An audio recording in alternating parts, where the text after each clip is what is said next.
नमस्कार साथियों, शिक्षा शास्त्र की एक और क्लास में आप सभी का स्वागत करता हूं। मेरा नाम है निकेत।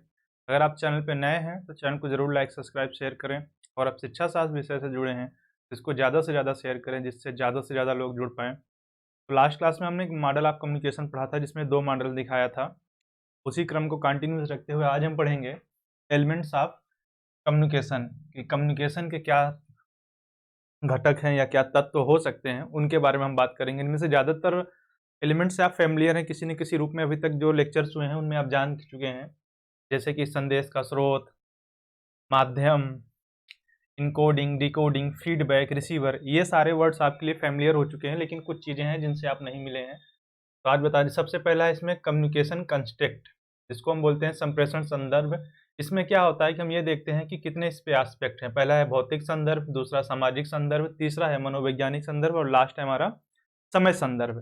तो जैसे कि भौतिक में क्या आता है कि स्कूल आ जाता है, शिक्षण आ जाता है। सामाजिक में क्या आ जाता है, कक्षा हो जाता है या विद्यालय का वातावरण आ जाता है कि कैसा है। मनोवैज्ञानिक में आ जाता है कि हम इसको फॉर्मल रूप में ले रहे हैं या नॉन फॉर्मल रूप में ले रहे हैं, यानी औपचारिक या अनौपचारिक। और इसके बाद लास्ट में हमारा आता है समय, यानी क्या समय है, दिन है, समय है, यानी कितनी देर कब कब तक क्लास चलेगी, किस दिन चलेगी, किस दिन नहीं चलेगी। इन सारी चीज़ों का हम इसमें ध्यान देते हैं संप्रेषण संदर्भ में।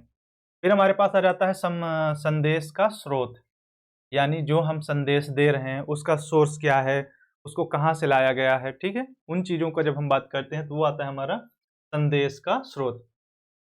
फिर संदेश, भाई अब हमें कोई ना कोई हमने संदेश तैयार किया तो वो एक तरह से स्टिमुलस होता है कि जो क्या होता है कि सेंडर भेजता है और रिसीवर उसे एक्सेप्ट करता है। तो ये हो जाता है हमारा संदेश। फिर क्या आता है कि हमारे पास संप्रेषण माध्यम आता है। संप्रेषण माध्यम मतलब साधन होता है कि जिस मीडियम से हम आपको संदेश प्रसारित कर रहे हैं या दे रहे हैं, तो वहाँ पे उसकी बात करता है।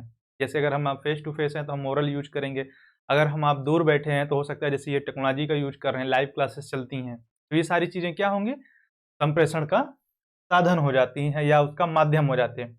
फिर संकेत या प्रतीक, कई बार हम इस चीज़ को संकेत या प्रतीक के रूप में भी देते हैं। कुछ साइन, जैसे अगर ये साइन कुछ लोगों को याद होगा, तो अगर मैथ पढ़ा होगा तो इसको देखते ही समझ जाएंगे ये किसका है, ये साइन किसका है। अगर किसी को पता है तो मुझे बता दो, मैं तो भूल गया हूँ कि ये साइन किसके हैं। इसके बाद क्या होता है कि इनकोडिंग की जाती है। अब इनकोडिंग की देखो यहाँ पे मतलब दिया है कि किसी विचार भावना की अभिव्यक्ति के लिए संकेतों या प्रतीकों का जो हम यूज करते हैं उसे हम एनकोडिंग करते हैं, कहते हैं। उसके बाद डिकोडिंग आती है। एनकोडिंग कौन करता है, ध्यान देना, एनकोडिंग हमेशा सेंडर करता है, क्योंकि पहला एक्सप्रेस उस चीज़ों को व्यक्त करता है सेंडर। जैसे मैं यहाँ पे जो चीज़ें तैयार कर रहा हूँ, जो समझा रहा हूँ, तो मैं यहाँ पे सेंडर हूँ और मैंने इन चीज़ों को क्या किया, एनकोड किया है। दूसरी चीज़ फिर है डिकोडिंग। यहाँ पे क्या होता है कि वो जो रिसीवर होता है, अब वो इसका काम है रिसीवर का, जो आप करेंगे कि अनुवाद करेंगे, उस चीज़ को समझेंगे कि अंडरस्टूड हो पा रहे हैं, उसका आप ट्रांसलेशन कर पाएँ कि या नहीं। और उसके बाद जब आप चीज़ों को सही तरीके से कर पाते हैं तो आप देते हैं फीडबैक। देख लो फिर से फीडबैक आ रहा है। फीडबैक कम्युनिकेशन में हर बार आएगा। बिना फीडबैक के कम्युनिकेशन कंप्लीट ही नहीं हो पाएगा कि भाई समझ आया कि नहीं। और लास्ट में हमारे पास आता है रिसीवर, जो हमारा संदेश प्राप्त करता होता है या जो हमारा ग्रहण करने वाला होता है रिसीवर। रिसीवर ही क्या करता है कि इन चीज़ों का अनुवाद करता है, समझता है, और वो फीडबैक के माध्यम से रिस्पॉन्स अपना देता है सेंडर को कि हाँ ये चीज़ें हम समझ गए हैं, हमें अच्छी लगी या बुरी लगी। अपना जो रिस्पॉन्स देता है, तब क्या होता है, फिर से अगर अच्छा है तो जो चीज़ें चल रही वो कंटिन्यू चलेंगी। अगर वो उसको नहीं समझ में आ रहा है या वो मिसलीड हो रहा है तो क्या करेगा, सेंडर अपनी चीज़ों में बदलाव करेगा।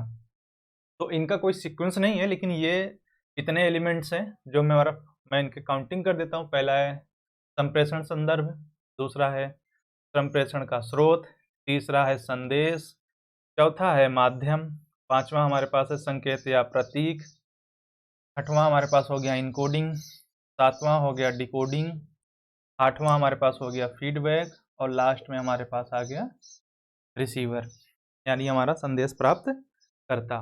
तो ये हो गए एलिमेंट्स। नेक्स्ट क्लास में हम बात करेंगे टाइप ऑफ कम्युनिकेशन के, कि संप्रेषण के कितने प्रकार होते हैं।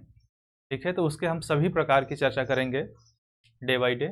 और एक बार फिर दोहरा रहा हूँ, अगर आप चैनल पे नए हैं तो चैनल को ज़रूर लाइक, सब्सक्राइब, शेयर करें। शिक्षा शास्त्र विषय से जुड़े से ज़्यादा लोगों तक पहुँचाएँ।